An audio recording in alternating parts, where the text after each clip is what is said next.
இந்த பொன்மலைநாதர் கோயிலில் எங்கும் இல்லாத அளவுக்கு பல அதிசயங்கள் உள்ளன. ஆமாங்க, இந்த கோயில்கள் வெந்நீரால் அபிஷேகம் செய்யப்படுகிறது. அது மட்டுமல்லாமல் கோயில் கருவறையில் 2 சிவலிங்கமும் உள்ளது. மேலும் தாயாருக்கென்றும் சிவனுக்கென்றும் தனித்தனி கோயில்கள் இந்த கோயில் தான் உள்ளது. இந்த கோயில் கருவறையில் இருக்கும் கனககிரீஸ்வரருக்கு மட்டும்தான் வெந்நீரால் அபிஷேகம் செய்யப்படுகிறது. கனககிரீஸ்வரர் லிங்கம் ஏற்கனவே இருந்ததாகவும் மற்றொரு லிங்கம் பல்லவ மன்னர் காலத்தில் வைக்கப்பட்டதாக போகிறது. அந்த சிவனுக்கு காசி விஸ்வநாதர் என்று பெயர் உண்டு. இந்த கோவில் முதலில் சோழர்கள் காலத்தில் கட்டப்பட்டுள்ளது. அதன் பின்னர் 15ஆம் நூற்றாண்டில் விஜயநகர மன்னர்களால் இக்கோவிலுக்கு திருப்பணி செய்யப்பட்டு விரிவாக்கப்பட்டுள்ளது. இந்த கனககிரீஸ்வரர் கோவிலை சோழர்கள், விஜயநகர மன்னர்கள், பல்லவ மன்னர்களால் கோயில் கட்டப்பட்டுள்ளது. மேலும் தமிழ்நாடு திருவண்ணாமலை மாவட்டத்தில் உள்ள அற்புதமான ஒரு ஊர்னு இந்த தேவிகா பற்றி சொல்லாங்க. ஏனென்றால் அந்த அளவுக்கு பழமையான நகரம் ஆகும் பல கோவில்களை உள்ளடக்கி உள்ளது இந்த தேவிகாபுரம். வணக்கம் மக்களே, எனது சிவனுக்கு வெந்நீரால் அபிஷேகம் செய்யப்படும் கோவிலா? ஆமாங்க, இக்கோவில் திருவண்ணாமலை மாவட்டம் தேவிகாபுரத்தில் உள்ள பொன்மலைநாதர் கோவில் தாங்க. இந்த பொன்மலைநாதர் கோவில் தமிழ்நாடு திருவண்ணாமலை மாவட்டத்தில் உள்ள ஆரணி வட்டத்துக்கு உட்பட்ட தேவிகாபுரத்தில் தாங்க அமைந்துள்ளது.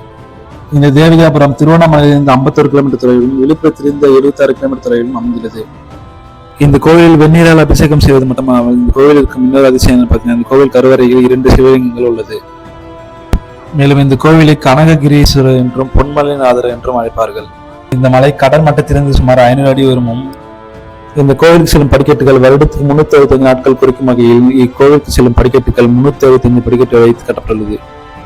இந்த கோவிலுக்கு செல்லும் படிக்கட்டுகள் ஏறும் நேரம் பார்த்தீங்கன்னா சுமார் அரை மணி நேரத்தில் ஏறிவிடலாம்.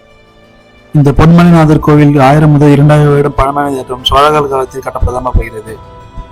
இந்த பொன்மலைநாதர் கோவில் இயற்கை சூழலில் இருந்த ஒரு சிறிய மலை மீது அமைந்திருக்கும் ஒரு அற்புதமான கோயில்னே சொல்லாங்க. இந்த மலையேற தொடங்க ஒரு காலை நேரத்தில் ஏறுவது மிகவும் நன்றாக இருக்கும். இந்த கனககிரீஸ்வரர் பொன்மலைநாதர் கோயிலிருந்து பார்த்தா தேவிகாபுரத்தில் உள்ள பெரியநாயகி அம்மன் கோயிலும் அற்புதமாக தெரியும். வாங்க அந்த மலையேற்றத்தினை மேலும் தொடரலாம்.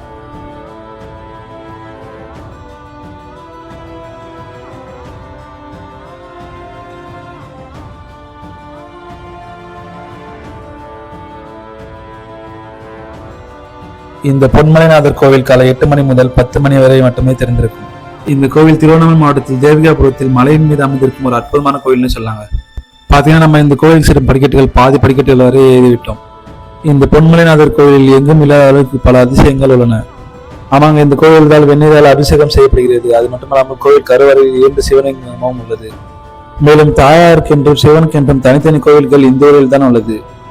ஆமாங்க, இந்த பொன்மலைநாதர் கோவிலுக்கு தாயார் சன்னதி கீழே இருக்கும் பெரியநாயகி அம்மன் கோயில் தாங்க. அந்த பெரியநாயகி அம்மன் கோயில் ஒரு அற்புதமான கட்டிடக்கலை கொண்ட கோயில்னே சொன்னாங்க.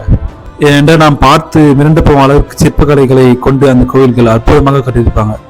அந்த பெரியநாயகி அம்மன் கோயில் விஜயநகர மன்னர்கள் காலத்தில் மிகவும் அற்புதமாக கட்டியிருக்காங்க. அந்த கோயில் நீங்க பாத்தீங்கன்னா உங்களுக்கு நல்லா தெரியும். அந்த பெரியநாயகி அம்மன் கோயில் மூலவர் சன்னதி இந்த பொன்மலைநாதர் கோயில் தாங்க. அந்த காலத்திலே நம் முன்னோர்கள் பொன்மலைநாதர் கோயிலில் இருந்து பார்த்தால் நேருக்கு நேர் அந்த பெரியநாயகி அம்மன் கோயிலும் தெரிய அளவுக்கு கட்டியிருக்காங்க. பார்த்தீங்கன்னா, பொன்மலைநாதர் இருக்கும் கோயில்கிட்ட நம்ம வந்துட்டோம். இங்கிருந்து பார்த்தாலும் அந்த கோயில் தெரிகிறது. இது ஒரு சிறிய மலைதாங்க, ஆனால் இந்த படிக்கட்டு ஏறுவதற்கு கொஞ்சம் கடினமாக இருக்கும். வாங்க அந்த மலையேற்றத்தினை மேலும் தொடரலாம்.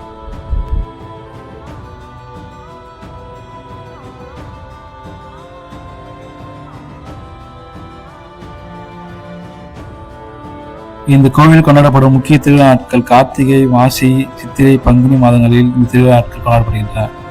இந்த மாதத்தில்தான் இந்த 2 கோயில்களிலும் திருவிழா நடைபெறுகின்றன. இதை இங்க பாத்தீங்கன்னா தெரியுங்க, கருங்கலை வைத்த காலத்தில் மிகவும் அற்புதமாக மலையை மீது கட்டிருக்காங்க. பாத்தீங்கன்னா தெரியுங்க, பல்லவ மன்னர்கள் காலத்தில் பாறையை குடும்பம் இந்த கோயிலுக்கு செல்லும் வழிகள் வைத்திருக்காங்க. பாத்தீங்கன்னா, கனககிரீஸ்வரர் பொன்மலைநாதர் கோயிலுக்கு நம்ம வந்துட்டோங்க. இதை நாம் பார்த்து கொண்டிருக்கும் இந்த மண்டபம் விஜயநகர மன்னர்கள் காலத்தில் கட்டப்பட்டதாக போகிறது. இந்த மண்டபத்தில் இருக்கும் தூண்கள் பாருங்களேன், மிகவும் அற்புதமாக செதுக்கியிருப்பார்கள். இந்த பொன்மலைநாதர் கோவில் இயற்கை சூழல்கள் நிறைந்த மலை மீது கட்டப்பட்ட ஒரு அற்புதமான கோவில்னே சொல்லாங்க. இந்த மண்டபத்தில் காணப்படும் தூண்களில் எங்கு பார்த்தாலும் சிற்பங்கள் செதுக்கி அற்புதமாக வைத்திருக்கார்கள். இந்த கோவிலுக்கு வருவதற்கு முன் பெரியநாயகி அம்மன் கோயிலுக்கு சென்று விட்டு வாருங்கள். அந்த அளவிற்கு சிற்பக்கலைகள் அற்புதமாக நம் பார்த்து மிரண்டு போகும் அளவுக்கு சிற்பக்கலைக்கு அந்த கோயில் இருக்கும். ஒரு அற்புதமான கோவில்னு சொல்லாங்க அது. ஏனென்றால் விஜயநகர மன்னர்களும் சோழ மன்னர்களும் கட்டிட திறமையை அந்த கோவில் அந்த அளவுக்கு காட்டும். இந்த கோவில் 3 நிலை ராஜகோபுரங்களை வைத்து கட்டப்பட்டுள்ளது. இந்த கோவில் கருவறையில் இருக்கும் கனககிரீஸ்வரருக்கு மட்டும்தான் வெந்நீரால் அபிஷேகம் செய்யப்படுகிறது. கனககிரீஸ்வரர் லிங்கம் ஏற்கனவே இருந்ததாகவும் மற்றொரு லிங்கம் பல்லவ மன்னர் காலத்தில் வைக்கப்பட்டதாக போகிறது. அந்த சிவனுக்கு காசி விஸ்வநாதர் என்று பெயர் உண்டு. இதை நாம் பார்த்து கொண்டிருக்கும் இந்த தூண் மண்டபம் விஜயநகர மன்னர்களால் கட்டப்பட்டது. இந்த பொன்மலைநாதர் கோயில் மிகவும் பழமை வாய்ந்த ஒரு அற்புதமான கோயில்னு சொல்லாங்க. இங்க பார்த்தீங்கன்னா சிற்பங்கள் அற்புதமாக இருக்கிறார்கள். நான் ஏற்கனவே கூறியது போல் இந்த கோவில் 8 மணி முதல் 10 மணி வரையே திறந்திருக்கும். மற்ற நேரங்களில் வந்து பார்த்தா இந்த கோவில் நடை சாத்தி தாங்க இருக்கும். இங்க வந்து பார்த்தீங்கன்னா உங்களுக்கு தெரியும். இங்கு காணப்படும் ஒவ்வொருத்தரையும் பாருங்களேன், பல விதமான சிற்பங்கள் அற்புதமாக உள்ளது. மேலும் இந்த கோவில் நீங்க பார்த்தா தெரியுங்க, இயற்கை சூழல்கள் நிறைந்து மிகவும் ஒரு அமைதியாக இருக்கிறது இந்த கோயில். மேலும் இந்த தேவிகாபுரம் மன்னர்கள் ஆட்சி காலத்தில் மிகவும் ஒரு அற்புதமான ஊராக இருந்திருக்கிறது. வாங்க இந்த கோவில் இருக்கும் பின்புறத்தை சென்று பார்க்கலாம்.